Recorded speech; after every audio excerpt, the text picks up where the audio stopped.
Shalom, Assalamualaikum. Perkenalkan, nama saya Clarissa Mokodaser dari kelas A4 Keperawatan semester 7 dengan NIM 2014-201091. Pada saat ini saya akan mempresentasikan mengenai teori manajemen untuk memenuhi tugas pada mata kuliah manajemen keperawatan dengan dosen pengampu NS Melanie Kewo SKPMK.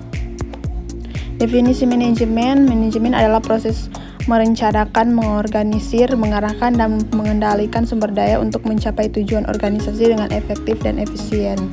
Menurut Hersey dan Blanchard, mendefinisikan manajemen sebagai suatu proses melakukan kegiatan usaha untuk mencapai tujuan organisasi melalui kerjasama dengan orang lain, sedangkan menurut Weinreich dan Kons menjelaskan manajemen sebagai suatu proses merancang dan memelihara suatu lingkungan di mana orang-orang yang bekerja sama di dalam kelompok dapat mencapai tujuan yang ditetapkan seefisien mungkin.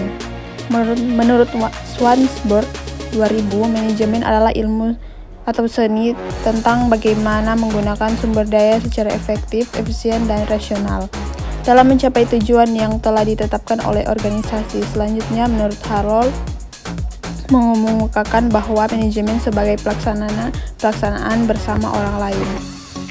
Manajemen rumah sakit adalah koordinasi antara berbagai sumber pengorganisasian dan adanya kemampuan pengendalian untuk mencapai tujuan. Tujuan manajemen rumah sakit yang pertama menyiapkan sumber daya, mengevaluasi aktivitas, mengatur pemakaian pelayanan, efisiensi, dan kualitas.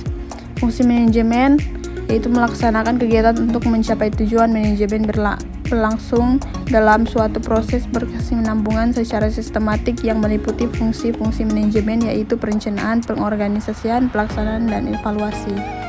Perencanaan atau planning adalah fungsi dasar fundamental manajemen karena pengorganisasian, pengarahan, koordinasi, pengendalian pun harus terlebih dahulu direncanakan.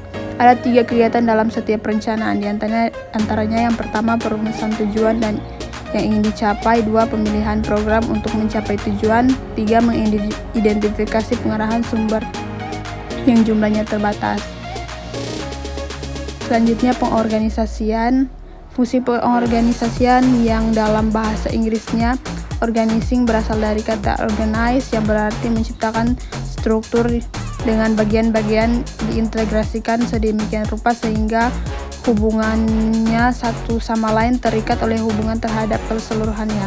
Pengorganisasian dapat diartikan penentuan pekerjaan yang harus dilakukan, pengelompokan tugas-tugas dan pembagian pekerjaannya kepada setiap karyawan, penetapan departemen-departemen, subsistem, dan penentuan hubungan-hubungan.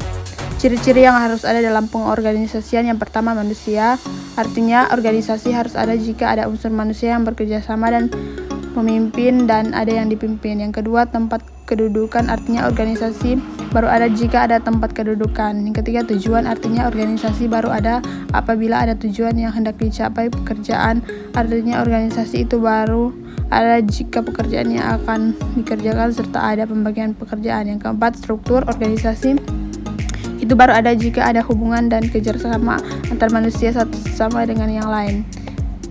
Kelima, teknologi, artinya organisasi itu baru ada jika terdapat unsur teknis. Berikut, lingkungan, artinya organisasi itu baru ada jika ada lingkungan yang saling mempengaruhi, misalnya ada sistem kerjasama sosial. Berikut, pengarahan. Fungsi pengarahan actuating merupakan fungsi terpenting dari proses dominan dan proses manajemen. Fungsi ini baru dapat diterapkan setelah rencana organisasi dan karyawan ada. Jika fungsi ini ditetapkan, maka proses manajemen dalam merealisasi tujuan dimulai. Selanjutnya, pengorganisasian. Mengadakan koordinasi yang baik dapat dilakukan yaitu dengan cara memberikan keterangan langsung secara bersahabat. Keterangan mengenai pekerjaan saja tidak cukup karena tindakan-tindakan yang tepat harus diambil untuk menciptakan mengorganisasi koordinasi yang baik. Mengusahakan agar pengetahuan dan penerimaan tujuan yang akan dicapai oleh anggota tidak menurut masing-masing individu anggota dengan tujuan sendiri-sendiri.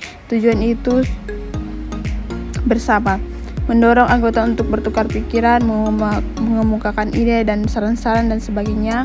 Mendorong para anggota untuk berpartisipasi dalam tingkat perumusan pemetaan sasaran, memberikan human relation yang baik antara sesama pegawai, manajer, sering melakukan komunikasi informal dengan para bawahan. Selanjutnya pengendalian.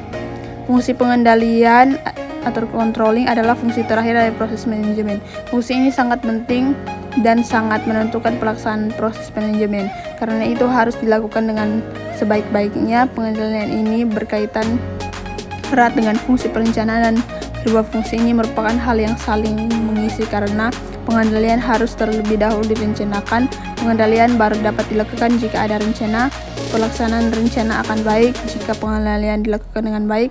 Tujuan baru dapat diketahui tercapai dengan baik dan tidak setelah pengendalian atau penilaian dilakukan. Terima kasih.